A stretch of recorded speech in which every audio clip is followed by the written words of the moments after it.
Fascist Sheikh হাসিনার অন্যতম একজন সহযোগী গান বাংলার যিনি নিজকে মালিকানা বা চেয়ারম্যান এমডি দাবি করছেন কৌশিক আহমেদ তাপস, কৌশিক হোসেন তাপস, তার বিরুদ্ধে ঢাকা সিএমএম আদালতে একটি পিটিশন মামলা দায়ের করেন সৈয়দ শামসুদ্দিন আহমেদ এবং এই পিটিশন মামলাটি এফআইআর হিসাবে গুলশান থানা যায় এবং সেখানে গুলশান থানায় মামলাটি 2/12/24 এই মামলার একটি মামলা দায়ের সেখানে রেজিস্ট্রেশন হয়, এফআইআর হিসাবে সেখানে তালিকাভুক্ত হয়।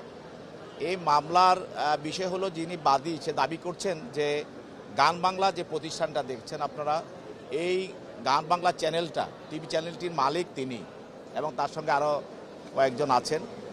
তাদেরকে আজকের যে তাপস তাপস এবং সে এবং তার সহযোগী অন্যরা যারা আছে তারা এবং রাষ্ট্রীয় পৃষ্ঠপোষকতায় তদন্তীর ফ্যাসিস্ট হাসিনার রাষ্ট্রীয় সহযোগিতায় তাকে এবং তার যে এমডি ছিল তাকে অপহরণ করা হয়।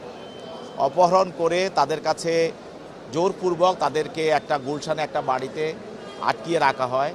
সেখানে তাদেরকে রেখে তাদেরকে প্রচণ্ড মারধর করা হয়। মারধর করে তাদের থেকে এই কোম্পানির শেয়ার ট্রান্সফারের যে কাগজপত্রগুলো সেগুলি তারা বিভিন্ন কাগজে, সাদা কাগজ, নীল কাগজে, তার বিভিন্ন কাগজে তারা সই স্বাক্ষর করে নিয়ে যায় এবং তাদেরকে চোখ বাঁধা অবস্থায় বিভিন্ন জায়গায় ফেলে রাখা হয়। পরে তারা সেখান থেকে রক্ষা পাওয়ার পরে তারা প্রাণ ভয়ে দেশ থেকে পালিয়ে বাইরে চলে যায়।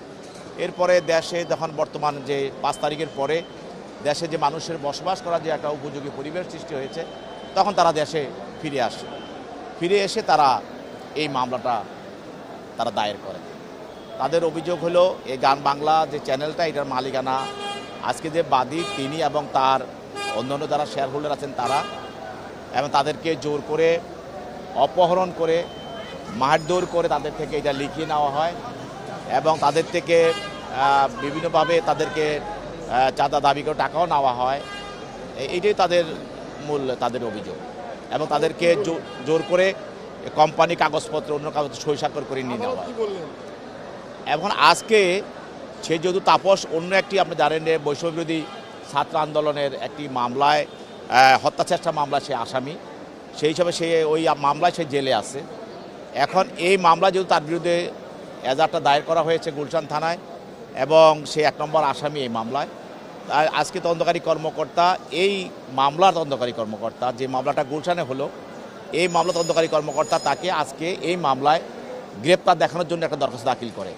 তো বিজ্ঞ আদালত তার দরখাস্তটা দেখে এবং এজাহারটা দেখে তার বক্তব্য শুনে, তদন্তকারী কর্মকর্তার বক্তব্য শুনে তাকে এই মামলায় গ্রেপ্তার দেখে আজকে তাকে জেল হাজতে প্রেরণ করে। রিগেল এম্পোরিয়াম হানিবার্ড অফারে জিতে নিতে পারেন ইন্দোনেশিয়ার বালিতে স্বপ্নের হানিমুন।